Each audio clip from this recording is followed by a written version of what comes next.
차가운 대리석 바닥에 안경이 부딪혀 깨지는 소리가 거실을 울렸습니다. 뺨은 불에 댄 것처럼 뜨거웠지만 마음은 얼음장보다 더 차가웠습니다. 아들, 며느리, 그리고 사돈이 모두 지켜보는 앞에서 저는 그렇게 무릎을 꿇고 있었습니다. 가진 것도 없이 아들 인생에 진만 되는 노망난 시골 할망구! 며느리 최유진이 내뱉은 말은 비수가 되어 제 심장에 박혔습니다. 아들 이진우는 애써 제 시선을 피하고 있었습니다. 저는 평생을 바쳐 아들을 판사로 키워낸 어머니 박선희입니다. 한 달에 30만 원을 받았으며 숨죽여 살던 그저 무력한 늙은이였습니다. 하지만 며느리는 몰랐습니다. 제가 대법원 비서실에서 20년간 일하며 법조계의 모든 비밀을 손바닥 보듯 꿰뚫고 있었다는 것을 말입니다. 그들은 저를 밟았지만 잘못 밟았습니다. 그날 밤 저는 낡은 오동나무 괴짝 깊숙한 곳에 잠들어 있던 검은 가죽 수첩을 꺼내 들었습니다. 구독과 좋아요를 눌러주시면 당신의 하루에도 따뜻한 변화가 찾아올 거예요. 저는 이른을 바라보는 박선희입니다. 서원시 변두리의 낡고 작은 연립주택에서 남편을 먼저 떠나보내고 홀로 산 지 벌써 7년째가 되었습니다. 창밖으로 들어오는 햇살은 따뜻했지만 제 마음은 시베리아 벌판처럼 늘 시리고 추웠습니다. 남편이 떠난 후 제 삶의 유일한 의미이자 자랑거리는 아들 이진우였습니다.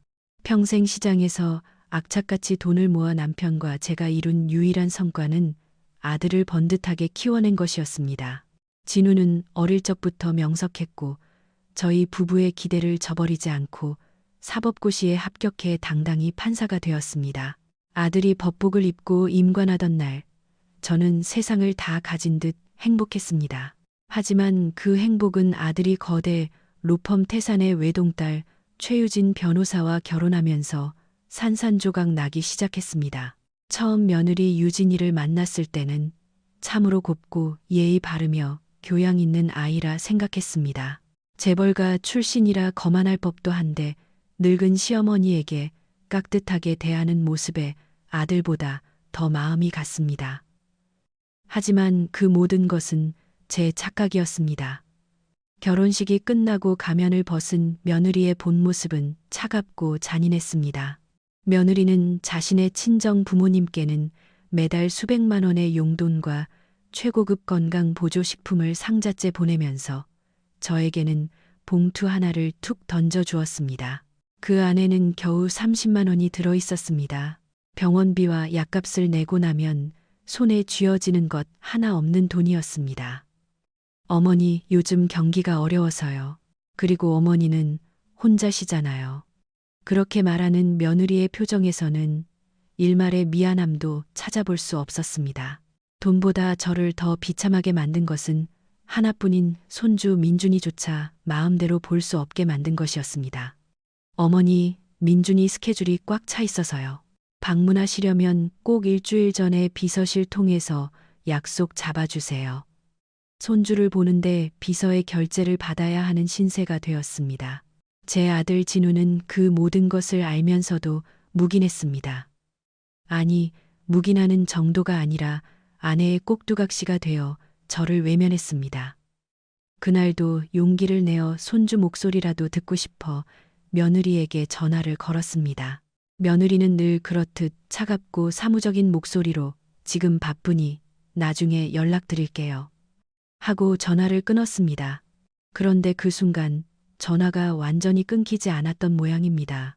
수화기 너머로 며느리가 제 아들 진우에게 말하는 소리가 생생하게 들려왔습니다. 아, 진짜 저 늙은이 때문에 스트레스 받아 죽겠어. 당신 엄마만 아니었으면 벌써 노블 팰리스 요양원에 쳐넣었을 텐데. 제 심장이 바닥으로 떨어지는 것 같았습니다.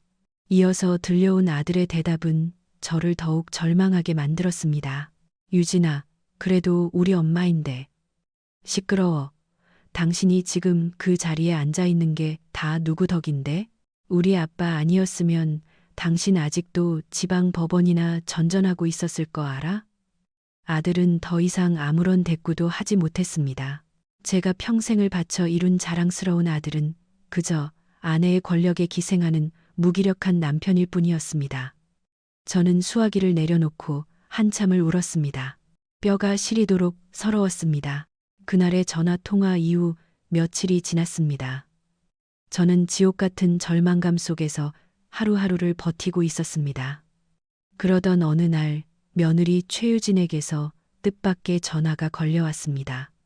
평소에 차갑고 사무적인 목소리와는 달리 오늘은 꿀이라도 바른 듯 상냥한 목소리였습니다. 어머니, 주말에 저희 집에서 식사 어떠세요? 사돈 어른들도 다 모시고 중요한 이야기도 나눌 겸해서요. 저는 순간 당황했습니다. 며칠 전 그 끔찍한 대화를 엿들은 제 입장에서 며느리의 이런 친절은 어색하기 짝이 없었습니다. 하지만 한편으로는 작은 희망이 피어올랐습니다. 어쩌면 며느리가 지난날의 잘못을 뉘우치고 화해를 청하려는 것은 아닐까. 어쩌면 아들 진우가 중간에서 노력해준 것은 아닐까. 늙은 어미는 그 신락 같은 희망이라도 붙잡고 싶었습니다. 저는 오랜만에 장롱 깊숙한 곳에서 남편이 살아생전 사주었던 가장 좋은 외출복을 꺼내 입었습니다. 약속 당일 저는 무거운 마음과 가벼운 기대를 안고 강남의 펜트하우스 아들 내외의 집에 도착했습니다. 현관문을 열고 들어서자마자 거실의 공기가 심상치 않다는 것을 직감했습니다. 사돈 부부는 이미 도착해 있었고 무겁고 엄숙한 표정으로 최고급 가죽 소파에 앉아 있었습니다. 제 아들 진우는 저와 눈을 마주치지 못하고 굳은 표정으로 창밖만 바라보고 있었습니다. 손주 민준이의 모습은 보이지 않았습니다. 불안감이 엄습했지만 며느리 유진은 여전히 상냥한 미소를 지으며 제게 자리를 권했습니다. 어머니, 오셨어요. 앉으세요. 제가 자리에 앉자마자 며느리는 기다렸다는 듯이 심각한 표정으로 입을 열었습니다. 오늘 양가 부모님을 모신 이유는 다름이 아니라 저희 어머니 건강 문제 때문입니다. 제 심장이 쿵 내려앉았습니다. 건강 문제라니. 저는 그저 약값 30만 원을 받는 신세였지만 그 돈으로 악착같이 관리하며 아들에게 짐이 되지 않으려 애써왔습니다. 제가 무슨 큰 병이라도 걸렸다는 말인가. 어머니, 요즘 자꾸 같은 말을 반복하시고 며칠 전에는 저한테 전화를 하셔서 안 계신 분을 봤다고 하시더군요. 기가 막혀서 말이 나오지 않았습니다. 제가 언제 그런 적이 있단 말입니까? 그것은 명백한 거짓말이었습니다. 얘야, 유진아, 너 지금 무슨 말을 하는 거니? 내가 언제 그랬다고. 제가 흥분해서 목소리를 높이자 며느리는 사돈들을 바라보며 마치 거발하는 듯한 표정을 지었습니다. 보세요.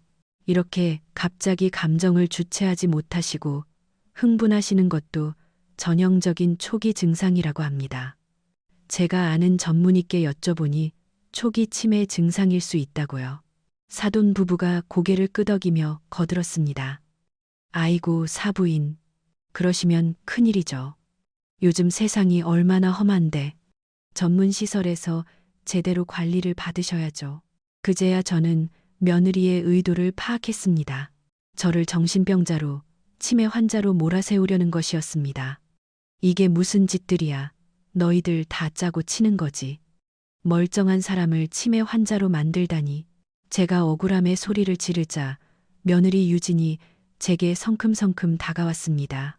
그리고 제 귓가에 아무도 들을 수 없는 목소리로 속삭였습니다. 가진 것도 없이 아들 인생의 짐만 되는 늙은이가 고마운 줄도 모르고. 그 말이 끝나기도 전에 며느리의 손이 세차게 날아와 제 뺨을 후려쳤습니다. 짝 하는 날카로운 소리가 거실 전체에 울려 퍼졌습니다. 제 안경이 바닥으로 날아가 대리석 바닥에 부딪혀 깨졌습니다. 한순간에 세상이 빙글 돌았습니다. 며느리는 이성을 잃은 듯 제게 소리쳤습니다. 어디서 감히. 노망난 시골 할망구가 신성한 법복에 먹칠을 하려고 들어. 당장 조용히 못해. 모든 것이 정지된 것 같았습니다. 사돈들은 놀란 듯 했지만 아무도 저를 말리지 않았습니다. 손주가 방에서 뛰쳐나왔다가 그 광경을 보고 울음을 터뜨렸습니다. 저는 깨진 안경 너머로 흐려진 시야 속에서 제 아들 이진우를 바라보았습니다. 제발, 진우야, 내 어미가 이렇게 맞았다. 제발 한마디만 해다오. 하지만 아들은 주먹을 꽉 쥔 채 고개를 숙이고 있었습니다. 그리고 잠시 후 아들이 제게 내뱉은 말은 제 가슴에 더 큰 못을 박았습니다. 어머니, 제발, 진정하세요. 유진이 말대로 어머니 요즘 이상하신 거 맞잖아요. 그 순간 제 세상이 무너졌습니다. 저는 아들, 며느리, 사돈, 그리고 손주가 보는 앞에서 무릎을 꿇은 채 뺨을 맞은 그저 노망난 시골 할망구일 뿐이었습니다. 그날 밤 뺨에 남은 붉은 손자국보다 더 쓰라린 모멸감을 안고 집으로 돌아왔습니다. 현관문을 잠그고 주저앉아 밤새도록 울었습니다. 깨진 안경알, 며느리의 도끼 서린 외침, 이 모든 것을 외면하던 아들의 비겁한 눈동자, 그리고 겁에 질려 울던 손주의 얼굴까지 모든 것이 뒤엉켜 지옥도처럼 제 머릿속을 헤집었습니다. 제가 평생을 바쳐 이룬 모든 것이 한순간에 부정당했습니다. 아들 인생의 짐이 되어버린 노망난 시골 할망구. 그것이 제 아들과 며느리가 저에게 내린 판결이었습니다. 하지만 동이 트고 퉁퉁 부은 뺨을 차가운 물로 씻어내리자 뜨거운 눈물은 차가운 분노로 변하기 시작했습니다. 이대로 당하고만 있을 수는 없었습니다. 저들이 나를 치매 환자로 몰아 요양원에 가두려 한다면 그렇게 무력하게 갇혀서 생을 마감할 수는 없었습니다. 며느리 최유진은 저를 아무것도 모르는 늙은이로 얕잡아 봤지만 그녀는 치명적인 실수를 저질렀습니다. 그녀가 밟고 선 법조계라는 것이 얼마나 위선적이고 부패한 탑인지, 그리고 그 탑의 가장 깊숙한 비밀을 제가 꿰뚫고 있다는 것을 말입니다. 그때 문득 남편이 세상을 떠나기 전 제게 남겨준 낡은 오동나무 괴짝이 떠올랐습니다. 그 안에는 제 젊은 날의 편린들이 고스란히 담겨 있었습니다. 저는 괴짝을 열었습니다. 먼지 쌓인 서류들 사이로 빛바랜 공무원증이 눈에 띄었습니다. 대법원장 비서실이라는 글자와 20년 전에 앳된 제 사진이 박혀 있었습니다. 그렇습니다. 저는 그저 시장에서 생선을 팔던 무지한 여자가 아니었습니다. 저는 대한민국 법조계의 심장부에서 20년간 근속하며 최고위층의 민낯을 매일같이 목격했던 사람입니다. 그리고 그 공무원증 아래 더 중요한 것이 잠들어 있었습니다. 손때가 묻어 반질반질해진 검은색 가죽 수첩. 그것은 단순한 수첩이 아니었습니다. 그것은 제20년 비서실 생활의 기록이자 대한민국 사법부에 숨겨진 역사였습니다. 당시 저는 박비서라 불리며 법원장과 대법관들을 보좌했습니다. 그들은 저를 없는 사람 취급하며 혹은 벽의 그림자 정도로 여기며 자신들의 비밀스러운 거래들을 서슴없이 나누었습니다. 저는 투명 인간처럼 그들의 대화를 들었고 그들이 주고받는 서류들을 제 손으로 정리했습니다. 그리고 밤이 되면 그날 보고들은 모든 것을 이 검은 수첩에 기록했습니다. 수첩을 펼쳤습니다. 떨리는 손끝으로 낡은 종이를 넘겼습니다. 태산 로펌 최유진의 아버지가 운영하는 비자금 조성 의혹, 555 부장판사의 스폰서 검사 리스트, XXX건설 비리 사건 재판 청탁, 수십 년간 묻혀있던 정재계와 법조계의 거대한 비리들이 빼곡히 적혀 있었습니다. 그들은 저를 무시했지만 저는 그들의 모든 약점을 손에 쥐고 있었습니다. 며느리는 저를 법복에 먹칠하려는 늙은이로 매도했습니다. 하지만 정작 법복을 입고 더러운 돈과 권력의 영혼을 판 것은 그들이었습니다. 저는 더 이상 망설이지 않았습니다. 수첩의 가장 마지막 비어있는 페이지를 펼쳤습니다. 그리고 떨렸지만 단호한 손길로 펜을 쥐었습니다. 최유진. 법복을 입은 악마. 그 이름을 적는 순간 저는 더 이상 무력하게 뺨을 맞는 시어머니가 아니었습니다. 저는 20년의 비밀을 손에 쥔 가장 날카로운 칼을 든 집행자였습니다. 이제 이 무기를 사용할 때가 온 것입니다. 수첩의 마지막 장에 며느리의 이름을 적어 넣은 그 순간, 저는 더 이상 망설일 시간이 없다는 것을 깨달았습니다. 복수는 차갑게 식혔을 때 가장 날카로운 법입니다. 저는 기억의 조각들을 맞추기 시작했습니다. 20년간 대법원 비서실에서 스쳐 지나간 수많은 인연들. 그 중에서 이 검은 수첩의 무게를 감당할 수 있는 사람을 찾아야 했습니다. 제 머릿속에 한 사람의 이름이 떠올랐습니다. 김영준 검사. 까마득한 옛날, 그가 억울한 누명을 쓰고 검사복을 벗을 위기에 처했을 때, 제가 우연히 알게 된 결정적 증거를 몰래 그의 책상 위에 올려놓은 적이 있었습니다. 그는 그 증거 덕분에 위기를 넘겼고, 지금은 대검찰청 특수부에서 가장 날카로운 칼로 불린다는 소식을 어렴풋이 들은 기억이 났습니다. 수십 년간 사용하지 않은 낡은 임명록을 뒤져 그의 사무실 번호를 찾아냈습니다. 전화를 거는 손이 가늘게 떨렸습니다. 과연 저를 기억이나 할까? 신호음이 몇 번 울리고 낯설지만 묵직한 중저음의 목소리가 들렸습니다. 대검찰청 김영준입니다. 저는 떨리는 목소리를 가다듬고 입을 열었습니다. 김 검사님, 아주 오래전에 대법원장 비서실에 근무했던 박선이라고 합니다. 수화기 너머로 잠시 침묵이 흘렀습니다. 그리고 이어진 그의 목소리는 놀라움과 반가움으로 가득 차 있었습니다.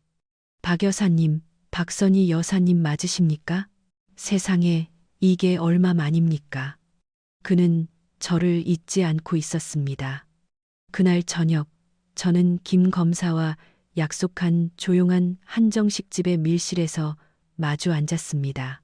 세월이 흘러 중년의 든든한 검사가 된 그는 여전히 청년 시절의 맑은 눈빛을 간직하고 있었습니다. 저는 며느리에게 뺨을 맞은 치욕적인 이야기부터 꺼내지 않았습니다. 대신 조용히 검은 가죽 수첩을 그의 앞으로 내밀었습니다. 김 검사님, 여기에 제 젊은 날의 기록이 있습니다. 그리고 아마도 검사님께서 찾고 계신 것들도 있을 겁니다. 김 검사는 의아한 표정으로 수첩을 펼쳐 들었습니다.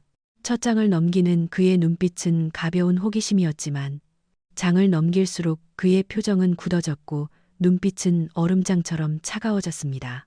수첩에 적힌 태산 로펌과 현직 부장판사들의 이름, 그리고 은밀한 거래 내역들을 확인한 그의 손이 미세하게 떨렸습니다. 한참 동안 수첩에서 눈을 떼지 못하던 그가 입을 열었습니다. 여사님, 이건 상상을 초월하는 내용입니다. 저희가 태산을 내사해 온 것은 사실입니다. 최유진 변호사와 그 아비인 최 회장이 법조계 인사들을 조직적으로 관리하며 재판을 조작해온 정황은 있었지만 결정적인 물증이 없었습니다.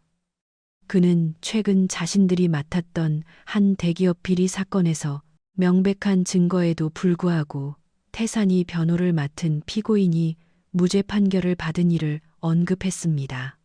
그 재판의 담당 변호사가 바로 제 며느리 최유진이었습니다. 여사님이 주신 이 자료는 그 모든 의혹의 고리를 맞출 수 있는 스모킹건입니다. 저는 그제야 며느리에게 당한 일들을 차분히 털어놓았습니다. 저를 치매 환자로 몰아 요양원에 가두려 했던 음모까지. 김 검사는 제 이야기를 듣고 분노를 감추지 못했습니다. 여사님께서 20년간 지켜보신 것이 바로 이런 부패의 민낯이었군요. 감히 여사님을 용서할 수 없습니다. 즉시 수사에 착수하겠습니다. 며칠이 흘렀습니다. 물밑에서 거대한 수사가 시작되었음을 직감했습니다. 그리고 그 칼날의 서슬을 며느리 최유진도 느낀 모양이었습니다. 그날따라 유난히 쌀쌀했던 밤, 현관문이 부서져라 두드리는 소리에 나가보니 며느리가 서 있었습니다. 화려한 화장은 지워지고 핏발이 선 눈으로 저를 노려보고 있었습니다. 어머니, 요즘 누굴 만나고 다니시는 거예요? 무슨 짓을 하고 다니시냐고요? 저는 태연하게 대꾸했습니다. 무슨 소리냐? 늙은이가 갈 데가 어디 있다고. 며느리가 제 팔을 거칠게 붙잡았습니다. 모르쇠 하지 마세요. 지금 태산 주변을 들쑤시고 다니는 놈들이 있어요. 어머니가 한 짓이죠? 그녀는 이성을 잃고 위협했습니다. 어머니, 저나 우리 아버지를 건드리면 어머니 아들도 끝장이에요. 아시겠어요? 제 심장이 늦는 것 같았습니다. 그게 무슨 말이냐? 진우 오빠가 어떻게 그 자리까지 갔는지 아세요? 다 우리 아버지가 뒤에서 손을 썼기 때문이라고요. 그 모든 게 밝혀지면 당신 아들 판사복 당장 벗어야 해요. 그날 밤 아들에게서 전화가 걸려왔습니다. 제 안부를 묻는 목소리가 아니었습니다. 다급하고 짜증이 가득 섞인 목소리였습니다. 엄마, 도대체 무슨 짓을 하고 다니시는 거예요? 유진이가 그러는데 엄마가 이상한 사람들 만나고 다닌다고. 제발 제 인생 좀 망치지 마세요. 그냥 조용히 계시라고요. 전화가 끊기고 저는 차가운 방바닥에 주저앉았습니다. 제 아들은 이미 공범이었습니다. 아들의 원망 섞인 전화를 끊고 저는 뼈를 깎는 듯한 고통에 휩싸였습니다. 평생의 자랑이었던 아들이 결국 부정한 방법으로 그 자리에 올랐으며 그 약점 때문에 제 어미가 뺨을 맞는 순간에도 침묵했다는 사실을 받아들여야 했습니다. 제 가슴은 갈기갈기 찢겼지만 이미 시위를 떠난 화살을 거둘 수는 없었습니다. 제 아들의 잘못은 잘못이지만 이 모든 비극을 설계하고 저를 나락으로 밀어넣은 며느리의 악행은 반드시 법의 심판을 받아야 했습니다. 정의는 가족이라는 이름 앞에서도 예외가 될 수 없다는 것이 제가 20년간 대법원에서 배운 유일한 진리였습니다. 수사가 본격화되면서 태산 로펌의 거대한 성벽이 무너지는 소리가 곳곳에서 들려왔습니다. 그때 예상치 못한 조력자가 나타났습니다. 며느리 최유진의 사무실에서 일하던 젊은 변호사 박준서였습니다.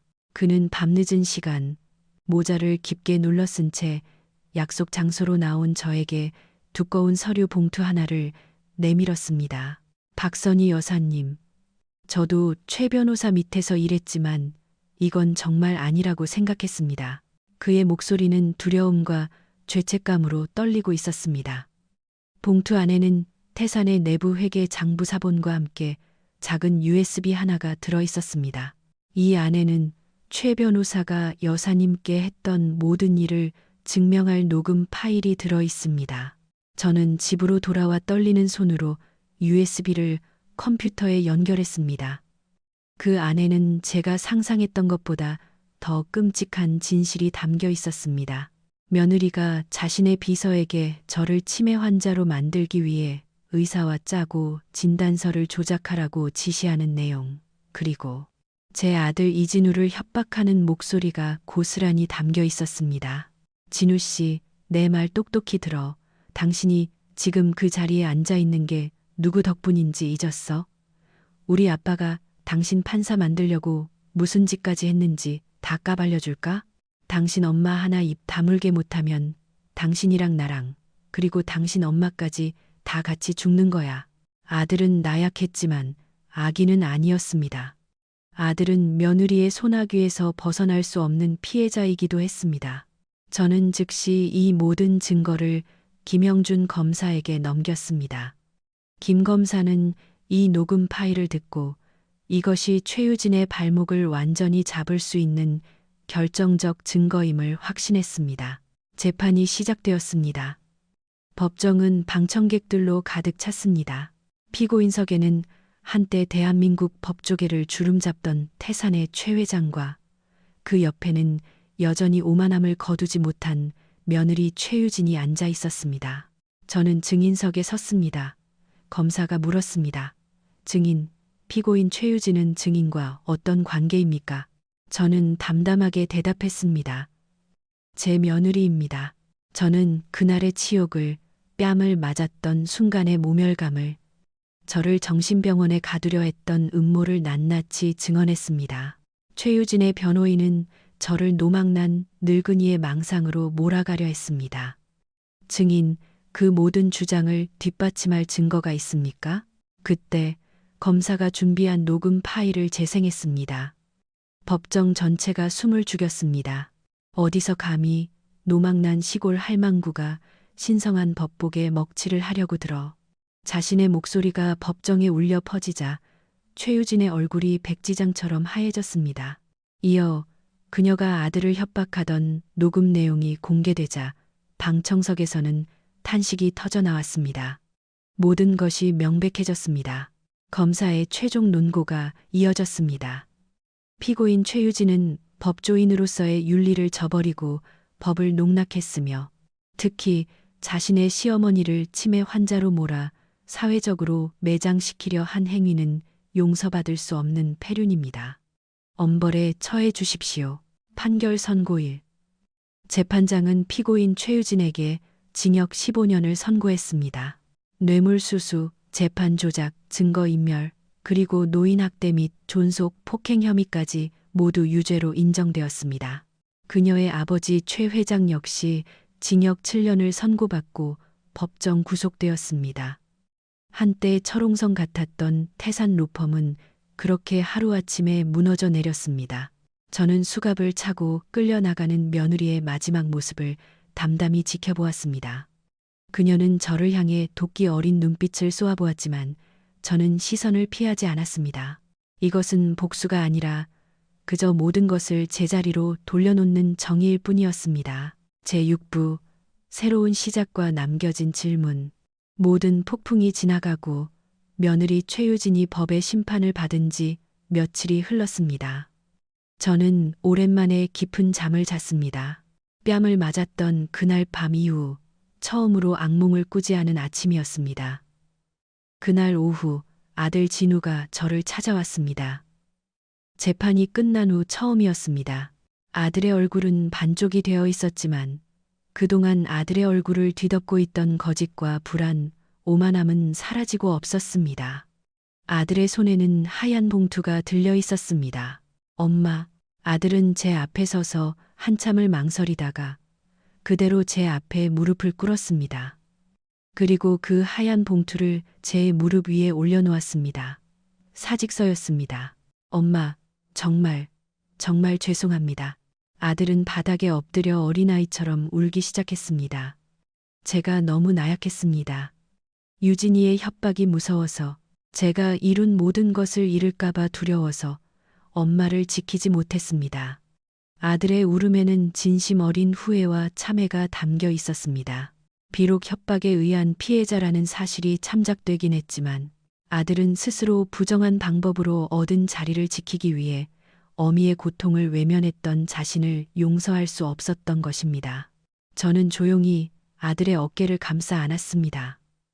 일어나거라, 진우야. 이제 다 끝났다. 네가 그 자리에 얼마나 오르고 싶어 했는지 엄마는 안다. 하지만 그 자리가 부정한 방법으로 얻어진 것이라면 내려놓는 것이 맞다. 그게 엄마가 너에게 줄 수 있는 마지막 가르침이다. 아들은 제 품에 안겨 한참을 더 울었습니다. 그리고 다시 일어선 아들의 눈빛은 제가 어릴 적 그토록 자랑스러워했던 총명하고 바른 아들의 눈빛으로 돌아와 있었습니다. 시간이 흘렀습니다. 아들 진우는 판사복을 벗고 화려한 법조타운이 아닌 변두리 시장 근처에 작은 법률 사무소를 열었습니다. 변호사 이진우라는 작은 간판을 보며 저는 아들이 드디어 자신의 두 발로 땅을 딛고 섰다는 생각에 가슴이 벅찼습니다. 그리고 우리는 함께 새로운 일을 시작했습니다. 제가 겪은 끔찍한 일들이 저 하나만의 불행이 아니라는 것을 깨달았기 때문입니다. 우리는 어르신 법률 지원센터라는 작은 시민단체를 만들었습니다. 저는 이사장이라는 거창한 직함을 맡았고 아들은 상근 변호사로 일하며 저처럼 억울한 일을 당한 어르신들을 위해 무료로 법률 상담을 시작했습니다. 놀랍게도 태산의 비리를 고발했던 젊은 변호사 박준서 씨도 저희를 찾아왔습니다. 그는 대형 로펌의 러브콜을 모두 거절하고 저희 센터에서 무보수로 일하며 속죄하는 마음으로 어르신들을 돕겠다고 했습니다. 손주 민준이도 이제는 주말마다 제 집에서 잠을 잡니다. 비록 엄마의 빈자리가 크겠지만 아이는 옳고 그름을 분별할 줄 아는 바른 아이로 자라고 있었습니다. 어느 날 민준이가 제 손을 꼭 잡고 말했습니다. 할머니, 저는 커서 할머니처럼 정의로운 사람이 될 거예요. 그 말 한마디에 제 평생의 모든 고통이 눈 녹듯 사라지는 것 같았습니다. 70의 나이에 저는 새로운 인생을 시작했습니다. 낡은 연립주택의 창밖 풍경은 그대로지만 이제 제 마음은 더 이상 춥지 않습니다. 저의 긴 이야기는 여기서 끝이 납니다. 돌이켜보면 참으로 묘한 것이 운명입니다. 며느리가 저를 그토록 짓밟지 않았다면 저는 아마 지금도 무시당하는 평범한 할머니로 남아 있었을 것입니다. 하지만 그 최악의 순간이 제 인생 최고의 전환점이 되었습니다. 여러분께서는 오늘 저의 긴 이야기를 어떻게 들으셨습니까? 만약 여러분이 저와 같은 상황에 처했다면, 혹은 여러분의 어머니가 이런 부당한 대우를 받고 있다는 것을 알게 되었다면, 과연 어떤 선택을 하셨을까요? 나이가 들었다는 이유로, 힘이 없다는 이유로 무시당하고 학대받는 것은 결코 당연한 일이 아닙니다. 우리에게는 한 인간으로서 존중받을 권리가 있습니다. 혹시 지금 이 순간에도 저처럼 말 못할 고통을 겪고 계신 분이 있다면 절대 포기하지 마십시오. 정의는 반드시 승리한다는 진부한 말을 저는 제 삶으로 증명해 보였습니다. 오늘 제 이야기가 여러분께 작은 위로와 용기가 되었기를 바랍니다. 이 영상이 마음에 드셨다면 좋아요와 구독 버튼을 눌러주세요. 여러분의 작은 관심이 더 많은 어르신들에게 희망을 전하는 큰 힘이 됩니다. 항상 건강하시고 행복하십시오. 감사합니다.